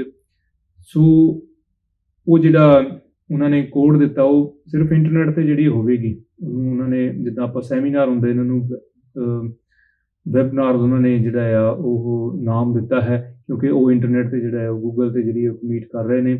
ਉਹਦੇ ਤੇ ਭਗਵਾਨ ਵਾਲਮੀਕੀ ਮਹਾਰਾਜ ਦੀ ਜਿਹੜੀ ਹੈ ਪ੍ਰਗਟ ਦਿਵਸ ਦੀ ਖੁਸ਼ੀ ਦੇ ਵਿੱਚ ਭਗਵਾਨ ਵਾਲਮੀਕੀ ਚੇਅਰ ਪਟਿਆਲਾ ਯੂਨੀਵਰਸਿਟੀ ਤੋਂ, ਤੇ ਉਹ ਵੀ ਇੱਕ ਬਹੁਤ ਵਧੀਆ ਜਿਹੜਾ ਉਹ ਵੀ ਉਪਰਾਲਾ ਹੈ, ਕਿਉਂਕਿ ਪਿਛਲੇ ਸਾਲ ਤਾਂ ਜਿਹੜੀ ਇੱਕ ਬਹੁਤ ਵਿਸ਼ਾਲ ਸ਼ੋਭਾ ਯਾਤਰਾ ਕੱਢੀ ਗਈ ਸੀ ਪੰਜਾਬ ਦੇ ਵਿੱਚ, ਡੇਰਾ ਰਹੀਮਪੁਰ ਤੋਂ ਲੈ ਕੇ ਭਗਵਾਨ ਵਾਲਮੀਕੀ ਆਸ਼ਰਮ ਤੇ ਉੱਥੇ ਪ੍ਰਗਟ ਦਿਵਸ ਜਿਹੜਾ ਬੜੀ ਧੂਮਧਾਮ ਦੇ ਨਾਲ ਮਨਾਇਆ ਗਿਆ ਸੀ। ਪਰ ਚਲੋ ਹਾਲਾਤਾਂ ਨੂੰ ਦੇਖਦੇ ਹੋਏ ਜਿਹੜਾ ਪਟਿਆਲਾ ਯੂਨੀਵਰਸਿਟੀ ਚੇਅਰਪਰਸਨ ਨੇ, ਉਹਨਾਂ ਨੇ ਬਹੁਤ ਵਧੀਆ ਜਿਹੜਾ ਡਿਸੀਜਨ ਲਿਆ ਕਿ ਕੋਈ ਵੀ ਬੰਦਾ ਜਿਹੜਾ ਇਹਨੂੰ ਜੁਆਇਨ ਕਰ ਸਕਦਾ, ਕੋਈ ਵੀ ਕਰ ਸਕਦਾ, ਤੇ ਨਾਲੇ ਇਹ ਵੀ ਇੱਕ ਮੇਰੇ ਖਿਆਲ ਨਵੀਂ ਗੱਲ ਹੈ ਆਪਣੇ ਵਾਸਤੇ, ਇਹ ਬਹੁਤ ਚੰਗੀ ਚੀਜ਼ ਹੈ ਜਿਹੜੀ ਕਿ ਪਟਿਆਲਾ ਯੂਨੀਵਰਸਿਟੀ ਵਾਲੇ ਕਰ ਰਹੇ ਆ। ਜੀ ਜੀ ਜੀ ਜੀ, ਇਹ ਬਹੁਤ ਅੱਛੀ ਗੱਲ ਆ। ਜੀ ਜੀ। ਤੇ ਬਾਕੀ ਕੋਈ ਨਾ ਕੋਈ, ਚਲੋ ਜੀ ਬਿਲਕੁਲ, ਕਿਉਂਕਿ ਜਿੱਦਾਂ ਦੇ ਹਾਲਾਤ ਆ ਉਦਾਂ ਦਾ ਕੋਈ ਨਾ ਕੋਈ ਮੈਨੂੰ। ਔਰ ਪਿਛਲੇ ਸਾਲ ਤੇ ਦੇਖੋ ਬਾਬਾ ਜੀ ਪ੍ਰਗਟ ਨਾਥ ਦੀ ਸੰਗਤ ਗਈ ਸੀ ਉੱਥੇ। ਜੀ ਜੀ ਜੀ। ਫਿਰ ਬਾਬਾ ਜੀ ਸੇਵਕ ਨਾਥ ਵੀ ਆਪਣੀ ਸੰਗਤ ਲੈ ਕੇ ਗਏ ਸੀ ਉੱਥੇ। ਜੀ ਜੀ ਜੀ, ਠੀਕ ਨਹੀਂ, ਜਿੰਨੇ ਵੀ ਮਹਾਂਪੁਰਸ਼ ਸੀ ਉੱਥੇ ਮਤਲਬ ਹੋ ਗਏ ਸੀ, ਆਪਣੇ ਬਾਬਾ ਜੀ ਕਰਮਨਾਥ ਜੀ ਮਟੀਲੀ ਵਾਲੇ, ਉਹ ਵੀ ਲੈ ਕੇ ਪਹੁੰਚੇ ਸੀਗੇ ਜੀ। ਸੋ ਬਹੁਤ ਸਾਰੇ ਸੰਗਤ ਮਤਲਬ ਪਿਛਲੇ ਸਾਲ ਹੋਈ ਸੀ। ਜੀ ਜੀ ਜੀ। ਸੋ ਚਲੋ ਇਸ ਸਾਲ ਇਦਾਂ ਦੀ ਸਿਚੁਏਸ਼ਨ ਸਾਰੀ ਨਿਕਲਿਆ। ਹਾਂਜੀ ਜੀ ਬਿਲਕੁਲ, ਕਿਉਂਕਿ ਮੈਨੂੰ ਇੱਕ ਕਥਨ ਭਗਵਾਨ ਵਾਲਮੀਕੀ ਮਹਾਰਾਜ ਦਾ ਯਾਦ ਆ ਗਿਆ ਬਾਣੀ ਦੇ ਵਿੱਚੋਂ। ਕਹਿੰਦੇ ਸੀ ਕਿ ਦੁਨੀਆ ਦੇ ਵਿੱਚ ਐਸਾ ਨਹੀਂ ਇਦਾਂ ਨਹੀਂ ਹੋ ਸਕਦਾ ਕਿ ਕੋਈ ਮੁਸੀਬਤ ਨਾ ਆਵੇ, ਪਰ ਦੁਨੀਆ ਦੀ ਕੋਈ ਐਸੀ ਮੁਸੀਬਤ ਵੀ ਨਹੀਂ ਹੈ ਜਿਹਦਾ ਕੋਈ ਹੱਲ ਨਹੀਂ ਹੈ। ਹੱਲ ਜਿਹੜਾ ਹੈ ਇਨਸਾਨ ਨੂੰ ਜਿਹੜਾ ਹੈ ਉਹ ਕਰਨਾ ਪੈਂਦਾ, ਕੱਢਣਾ ਪੈਂਦਾ। ਜਿੱਦਾਂ ਹੁਣ ਆਪਾਂ ਗੱਲ ਕੀਤੀ ਕਿ ਚਲੋ ਹਾਲਾਤ ਇੱਦਾਂ ਦੇ ਸੀ, ਤਾਂ ਉਹਨਾਂ ਨੇ ਜਿਹੜੀ ਪਟਿਆਲਾ ਯੂਨੀਵਰਸਿਟੀ ਭਗਵਾਨ ਵਾਲਮੀਕੀ ਚੇਅਰਪਰਸਨ, ਉਹਨਾਂ ਨੇ ਇੱਕ ਹੋਰ ਨਵਾਂ ਤਰੀਕਾ ਲੱਭਿਆ ਕਿ ਇੰਟਰਨੈਟ ਦੇ ਜ਼ਰੀਏ ਜਿਹੜਾ ਆ ਉਹਨਾਂ ਨੇ ਪ੍ਰਗਟ ਦਿਵਸ ਮਨਾਉਣ ਦੀ, ਤੇ ਉਹਨਾਂ ਨੇ ਇੱਕ ਜ਼ਿਪ ਕੋਡ ਦਿੱਤਾ ਹੋਇਆ। ਉਸ ਕੋਡ ਦੇ ਜ਼ਰੀਏ ਜਿਹੜਾ ਆ ਉਹ ਤੁਸੀਂ ਉਸ ਹਿੱਸਾ ਬਣ ਸਕਦੇ ਆ ਵੈਬਨਾਰ ਦਾ। ਉਸ ਤੁਸੀਂ ਗੂਗਲ ਤੇ ਜਿਹੜਾ ਆ ਉਹਨੂੰ ਜੁਆਇਨ ਕਰਕੇ ਉਹਨਾਂ ਦੇ ਜਿਹੜੇ ਆ ਵਿਚਾਰ ਆਪਾਂ ਸੁਣ ਸਕਦੇ, ਕਿਉਂਕਿ ਸ਼ਾਇਦ ਮੈਨੂੰ ਯਾਦ ਹੈ ਕਿ ਲਾਸਟ ਈਅਰ ਜਿਹੜੇ ਚੇਅਰਪਰਸਨ ਨੇ ਉਹਨਾਂ ਨੇ ਭਗਵਾਨ ਵਾਲਮੀਕੀ ਆਸ਼ਰਮ ਜਾ ਕੇ ਪਾਵਨ ਜੋਗ ਕੀਤਾ ਬਾਣੀ ਦਾ ਜਿਹੜਾ ਸੀ ਉਹਨਾਂ ਨੇ ਪਾਠ ਕੀਤਾ ਸੀ, ਤੇ ਇਸ ਸਾਲ ਹੋਪਫੁਲੀ ਉਹ ਕੁਛ ਇਸ ਤਰੀਕੇ ਦਾ ਹੀ ਕਰਨਗੇ। ਤੇ ਸਾਨੂੰ ਉਹਨਾਂ ਦੇ ਵਿਚਾਰ ਜਿਹੜੇ ਜ਼ਰੂਰ ਸੁਣਨੇ ਚਾਹੀਦੇ ਨੇ, ਕਿਉਂਕਿ ਵਿਦਵਾਨ ਲੋਕ ਨੇ, ਪੜ੍ਹੇ ਲਿਖੇ ਲੋਕ ਨੇ, ਤੇ ਉਹਨਾਂ ਦੇ ਵਿਚਾਰ ਜਿਹੜੇ ਆ ਉਹ ਆਪਾਂ ਨੂੰ ਜ਼ਰੂਰ ਸੁਣਨੇ ਚਾਹੀਦੇ ਨੇ। ਸੋ ਸਮਾਂ ਵੀ ਬਹੁਤ ਜ਼ਿਆਦਾ ਨਹੀਂ ਹੈ, ਤੇ ਸਮਾਂ ਵੀ ਹੁਣ ਜਿਹੜਾ ਆਪਣੇ ਪ੍ਰੋਗਰਾਮ ਦਾ ਨਜ਼ਦੀਕ ਆ ਰਿਹਾ। ਸੋ ਇੱਕ ਹੋਰ ਆਪਾਂ ਗੱਲ ਜਿਹੜੀ ਸੀ ਉਹ ਲਾਸਟ ਤੇ ਮੈਂਸ਼ਨ ਕਰਨੀ ਸੀ, BSS ਟੀਮ ਵੱਲੋਂ ਜਿਹੜੀ ਹਰ ਸਾਲ ਭਗਵਾਨ ਵਾਲਮੀਕੀ ਆਸ਼ਰਮ ਜਿਹੜੀ ਉਹ ਆਤਿਸ਼ਬਾਜ਼ੀ ਕੀਤੀ ਜਾਂਦੀ ਸੀ, ਉਹ ਇਸ ਸਾਲ ਕੁਝ ਚੇਂਜਸ ਆ ਰਹੀਆਂ ਨੇ, ਤੁਸੀਂ ਥੋੜਾ ਜਿਹਾ ਉਹਦੇ ਬਾਰੇ ਜ਼ਰੂਰ ਦੱਸੋ। ਹਾਂਜੀ, ਅਸੀਂ ਜਿਸ ਤਰ੍ਹਾਂ ਕਿ ਆਪ ਜੀ ਨੂੰ ਪਤਾ ਹੀ ਹੈ, BSS ਟੀਮ ਆਤਿਸ਼ਬਾਜ਼ੀ ਐਵਰੀ ਸਾਲ ਕਰਦੀ ਹੁੰਦੀ ਸੀਗੀ, ਲੇਕਿਨ ਸਾਨੂੰ ਇਨਫੋਰਮੇਸ਼ਨ ਮਿਲੀ ਹੈ ਕਿ ਇਸ ਸਾਲ ਜੋ ਹੈ ਆਤਿਸ਼ਬਾਜ਼ੀ ਜਿਹੜੀ ਹੈਗੀ ਆ ਉਹ ਗਵਰਨਮੈਂਟ ਕਰ ਰਹੀ ਹੈ, ਜਿਹੜੇ ਕਿ 20 ਲੱਖ ਦਾ ਸਾਨੂੰ ਪਤਾ ਲੱਗਾ ਵੀ ਉਹਨਾਂ ਨੂੰ ਮਤਲਬ ਗ੍ਰਾਂਟ ਵੀ ਮਿਲਿਆ ਹੈ ਚੀਜ਼ ਦਾ, ਜਾਂ ਮਤਲਬ 20 ਲੱਖ ਉਹ ਸਾਰਾ ਉਹਨਾਂ ਨੇ ਫੰਡ ਦਿੱਤਾ ਪ੍ਰਗਟ ਦਿਵਸ ਨੂੰ ਮਨਾਉਣ ਵਾਸਤੇ ਦਿੱਤਾ ਜਾਂ ਦੇਣਾ ਜਾਂ ਕੁਛ ਇਦਾਂ ਦਾ। ਸੋ ਇਸ ਕਰਕੇ ਅਸੀਂ ਸੋਚਦੇ ਹਾਂ ਵੀ ਅਸੀਂ ਫਿਰ ਆਪਾਂ ਉਹ ਦੁਆਰਾ ਜਿਹੜੀ ਗੱਲ ਕਰਨੀ ਉਹ ਮਤਲਬ ਕਰਨੀ ਨਹੀਂ ਹੈਗੀ। ਸੋ ਇਸ ਕਰਕੇ BSS ਟੀਮ ਇਸ ਸਾਲ ਉੱਤੇ ਆਤਿਸ਼ਬਾਜ਼ੀ ਜਿਹੜੀ ਹੈਗੀ ਨਹੀਂ ਕਰਨਗੇ, ਲੇਕਿਨ ਸਾਡੀ ਟੀਮ ਨੇ ਇਹ ਸੋਚਿਆ ਜਿਹੜਾ ਸਤਿਗੁਰੂ ਗਿਆਨਨਾਥ ਜੀ ਮਹਾਰਾਜ ਦਾ 10 ਫਰਵਰੀ ਮੇਲਾ ਆ ਰਿਹਾ ਨਾ, 10 ਫਰਵਰੀ ਮੇਲਾ ਮਨਾ ਰਿਹਾ ਆ, ਉਸ ਤੇ ਕਰਾਂਗੇ 9 ਤਰੀਕ ਨੂੰ, ਜੇ 9 ਦੀ ਰਾਤ ਹੋਣੀ ਹੈ ਨਾ ਉਦੋਂ ਨੂੰ ਜ਼ਰੂਰ ਕਰਾਂਗੇ। ਜੀ ਬਿਲਕੁਲ, ਜਿਸ ਤਰ੍ਹਾਂ ਭਗਾਨੀ ਸਾਹਿਬ ਉਹਨਾਂ ਨੇ ਦੱਸ ਹੀ ਦਿੱਤਾ, ਕਿਉਂਕਿ BSS ਟੀਮ ਨੇ ਸਾਰਾ ਇੰਤਜ਼ਾਮ ਜਿਹੜਾ ਸੀ ਉਹ ਕੀਤਾ ਸੀ। ਜਿਸ ਵੀ ਪਰਸਨ ਦੇ ਨਾਲ ਇੰਡੀਆ ਜਿਹਦੇ ਨਾਲ ਆਪਾਂ ਡੀਲਿੰਗ ਕਰਦੇ ਸੀ, ਉਹਨਾਂ ਨੇ ਜਿਹੜਾ ਸੀ ਉਹ ਕੱਲ੍ਹ ਸਾਰਾ ਸਮਾਨ ਉੱਥੇ ਲੈ ਕੇ ਜਾਣਾ ਸੀ, ਪਰ ਅਚਾਨਕ ਜਿਹੜੀ ਇਹ ਗੱਲ ਉੱਥੋਂ ਇੰਡੀਆ ਤੋਂ ਸਾਨੂੰ ਪਤਾ ਲੱਗੀ, ਕੁਝ ਖਾਸ ਜਿਹੜੇ ਪਰਸਨ ਉੱਥੇ ਹੈਗੇ ਨੇ ਜ਼ਿੰਮੇਵਾਰ ਪਰਸਨ ਨੇ, ਉਹਨਾਂ ਨੇ ਦੱਸਿਆ ਕਿ ਸਰਕਾਰ ਨੇ ਕੁਝ ਬਜਟ ਜਿਹੜਾ ਆ ਉਹ ਦਿੱਤਾ ਹੈ ਭਗਵਾਨ ਵਾਲਮੀਕੀ ਮਹਾਰਾਜ ਦਾ ਪ੍ਰਗਟ ਦਿਵਸ ਮਨਾਉਣ ਵਾਸਤੇ, ਔਰ ਉਸੇ ਹੀ ਬਜਟ ਦੇ ਵਿੱਚ ਜਿਹੜੀ ਆ ਉਹ ਆਤਿਸ਼ਬਾਜ਼ੀ ਵੀ ਜਿਹੜੀ ਸ਼ਾਮਲ ਹੈ। ਸੋ ਫਿਰ BSS ਟੀਮ ਨੇ ਇਹ ਡਿਸੀਜ਼ਨ ਲਿਆ ਕਿ ਆਪਾਂ ਫਿਰ ਜੇ ਅਗਰ ਉਹ ਸਰਕਾਰ ਉੱਥੇ ਆਤਿਸ਼ਬਾਜ਼ੀ ਕਰ ਰਹੀ ਹੈ ਤੇ ਆਪਾਂ ਇਸ ਸਾਲ ਜਿਹੜੀ ਆ ਉਹ ਆਤਿਸ਼ਬਾਜ਼ੀ ਨਹੀਂ ਕਰਦੇ, ਆਪਾਂ ਜਿਹੜਾ ਉਹ ਜੋ ਫੰਡ ਇਕੱਠਾ ਕੀਤਾ ਸੀ ਉਹਨਾਂ ਵੀ ਸਾਰੇ ਭੈਣਾਂ ਭਰਾਵਾਂ ਨੂੰ ਇੱਥੇ ਜ਼ਰੂਰ ਦੱਸ ਦਈਏ। ਵੈਸੇ ਵੀ ਉਹਨਾਂ ਦੇ ਨਾਲ ਪਰਸਨਲੀ ਵੀ ਗੱਲਬਾਤ ਹੋਵੇਗੀ, ਫਿਰ ਵੀ ਉਹਨਾਂ ਨੂੰ ਦੱਸ ਦਿੰਦੇ ਹਾਂ ਕਿ ਆਪਾਂ ਜਿਹੜਾ ਉਹ ਫੰਡ ਇਕੱਠਾ ਕੀਤਾ ਸੀ ਉਹ ਸਾਰਾ ਆਪਾਂ ਉੱਥੇ ਜਿਹੜਾ ਦਿੱਤਾ ਹੋਇਆ, ਤੇ ਉਹ ਆਪਾਂ ਜਿਹੜੀ ਆਤਿਸ਼ਬਾਜ਼ੀ ਹੈ ਉਹ ਜਿਹੜੀ ਆ ਜਿਸ ਤਰ੍ਹਾਂ ਭਗਾਨੀ ਸਾਹਿਬ ਨੇ ਦੱਸ ਹੀ ਦਿੱਤਾ ਕਿ ਆਪਾਂ 10 ਫਰਵਰੀ ਵਾਲਾ ਜਿਹੜਾ ਮੇਲਾ ਹੁੰਦਾ, ਕਿਉਂਕਿ 9 ਫਰਵਰੀ ਰਾਤ ਨੂੰ ਜਿਹੜਾ ਉੱਥੇ ਰਾਤ ਸਤਸੰਗ ਚੱਲਦਾ, ਤੇ ਰਾਤ ਨੂੰ ਜਿਹੜੀ ਆ ਉਹ ਲੱਖਾਂ ਦੀ ਗਿਣਤੀ ਦੇ ਵਿੱਚ ਸੰਗਤ ਉੱਥੇ ਆਲਰੇਡੀ ਹੁੰਦੀ ਹੈ, ਤੇ ਆਪਾਂ ਉਹ ਆਤਿਸ਼ਬਾਜ਼ੀ ਜਿਹੜੀ ਆ ਉਹ 9 ਫਰਵਰੀ ਰਾਤ ਨੂੰ ਜਿਹੜੇ 10 ਫਰਵਰੀ ਵਾਲੇ ਮੇਲੇ ਤੇ ਜਿਹੜੀ ਉਹ ਆਤਿਸ਼ਬਾਜ਼ੀ ਆਪਾਂ ਇਸ ਸਾਲ ਕਰ ਰਹੇ ਹਾਂ, ਜਿਹੜੀ BSS ਟੀਮ ਵੱਲੋਂ ਕੀਤੀ ਜਾਂਦੀ ਹੈ। ਸੋ ਇਸ ਸਾਲ ਜਿਹੜੀ ਉਹ ਆਤਿਸ਼ਬਾਜ਼ੀ ਜਿਹੜੀ ਆ ਉਹ ਸਰਕਾਰ ਕਰ ਰਹੀ ਹੈ, ਪਰ ਉਹ ਸਾਰੀ ਕਵਰੇਜ ਜਿਹੜੀ ਆ ਤੁਸੀਂ BSS ਆਨਲਾਈਨ TV ਤੇ ਜਿਹੜੀ ਆ ਉਹ ਦੇਖ ਵੀ ਸਕਦੇ ਹੋ। ਸੋ ਭਗਾਨੀ ਸਾਹਿਬ, ਸਮਾਂ ਜਿਹੜਾ ਹੁਣ ਆਪਾਂ ਉਹ ਸਮਾਪਤੀ ਦੀ ਵਾਲੀ ਹੈ, ਅਖੀਰ ਦੇ ਵਿੱਚ ਤੁਸੀਂ ਕੋਈ ਹੋਰ ਮੈਸੇਜ ਦੇਣਾ ਚਾਹੋ ਜਾਂ ਕੋਈ ਗੱਲ ਕਹਿਣੀ ਚਾਹੋ? ਹਾਂਜੀ, ਆਖਰੀ ਔਰ ਮੇਰਾ ਮੈਸੇਜ ਇਹ ਹੀ ਆ ਕਿ ਜਿਸ ਤਰ੍ਹਾਂ ਕਿ ਅੱਜ ਗੱਲਬਾਤ ਵੀ ਸ਼ੁਰੂ ਹੋਈ ਸੀ ਮੇਰੀ ਵੀ ਭਗਵਾਨ ਵਾਲਮੀਕ ਮਹਾਰਾਜ ਦੀ ਕਹਿਣੀ ਸਹਿਣੀ ਤੇ ਆਪਾਂ ਚੱਲਣ ਦੀ ਕੋਸ਼ਿਸ਼ ਕਰੀਏ, ਬਸ ਇਹੀ ਸਭ ਤੋਂ ਵੱਡਾ ਉੱਤਮ ਕਰਮ ਹੈ। ਉਹਨੂੰ ਆਪਾਂ ਆਪਣੇ ਉਹਨੂੰ ਵਿਚਾਰੀਏ, ਸੋਚੀਏ ਔਰ ਉਸ ਗਿਆਨ ਦਾ ਹਿੱਸਾ ਬਣੀਏ। ਸੋ ਬਹੁਤ ਧੰਨਵਾਦ ਜੀ ਤੁਹਾਡਾ ਜੀ, ਬਹੁਤ ਧੰਨਵਾਦ ਹੈ ਸੰਤ ਪ੍ਰਗਟ ਭਗਾਨੀਆ ਜੀ। ਔਰ ਪ੍ਰੋਗਰਾਮ ਦੀ ਜਿਹੜੀ ਹੁਣ ਸਮਾਪਤੀ ਹੈ, ਸੋ ਇੱਕ ਵਾਰ ਫਿਰ ਮੇਰੇ ਵੱਲੋਂ ਔਰ BSS ਟੀਮ ਦੀ ਪੂਰੀ ਮੈਨੇਜਮੈਂਟ ਵੱਲੋਂ ਸਮੂਹ ਸੰਸਾਰ ਨੂੰ ਪਰਮ ਪਿਤਾ ਪਰਮਾਤਮਾ ਭਗਵਾਨ ਵਾਲਮੀਕੀ ਮਹਾਰਾਜ ਜੀ ਦੇ ਪ੍ਰਗਟ ਦਿਵਸ ਦੀਆਂ ਬਹੁਤ ਮੁਬਾਰਕਾਂ। ਔਰ ਅੱਜ ਦੇ ਇਸ ਪ੍ਰੋਗਰਾਮ ਦੇ ਵਿੱਚ ਅਗਰ ਕੋਈ ਗਲਤ ਲਫ਼ਜ਼ ਬੋਲਿਆ ਗਿਆ ਹੋਵੇ ਤਾਂ ਉਹਦੇ ਲਈ ਦੋਨੇ ਹੱਥ ਜੋੜ ਕੇ ਮਾਫੀ ਚਾਹੁੰਦੇ ਹਾਂ, ਔਰ ਉਸ ਪਰਮਾਤਮਾ ਦੇ ਚਰਨਾਂ 'ਚ ਅਰਦਾਸ ਕਰਦੇ ਕਿ ਅੱਜ ਦਾ ਦਿਨ ਸਾਰਿਆਂ ਦੇ ਲਈ ਖੁਸ਼ੀਆਂ ਭਰਿਆ ਬਤੀਤ ਹੋਵੇ। ਔਰ ਸੰਗਤ ਤੋਂ ਹੱਥ ਜੋੜ ਕੇ ਮਾਫੀ ਕਿ ਅਗਰ ਕੋਈ ਗਲਤੀ ਹੋਵੇ, ਕਿਉਂਕਿ ਸੰਗਤ ਜਿਹੜੀ ਰੱਬ ਰੂਪ ਹੈ, ਖਿਮਾ ਕਰਨ ਯੋਗ ਹੈ, ਔਰ ਆਪ ਸਾਰਿਆਂ ਦੇ ਅੰਦਰ ਬੈਠੇ ਉਸ ਪਰਮਾਤਮਾ ਨੂੰ ਕੋਟ ਨਮਸਕਾਰ। ਉਸ ਪਰਮਾਤਮਾ ਨੇ ਚਾਹਿਆ ਕਿ ਅਗਲੇ ਪ੍ਰੋਗਰਾਮ ਦੇ ਵਿੱਚ ਜ਼ਰੂਰ ਮੁਲਾਕਾਤ ਹੋਵੇਗੀ। ਤਦ ਤੱਕ ਦੇ ਲਈ ਖੁਸ਼ ਰਹੋ, ਆਬਾਦ ਰਹੋ। ਜ਼ਿੰਦਗੀ ਦੇ ਹਰ ਮੋੜ ਤੇ ਪਰਮਾਤਮਾ ਤੁਹਾਨੂੰ ਇੱਕ ਨਵੀਂ ਖੁਸ਼ੀ ਬਖਸ਼ਿਸ਼ ਕਰੇ। ਜੈ ਵਾਲਮੀਕੀ, ਜੈ ਭੀਮ।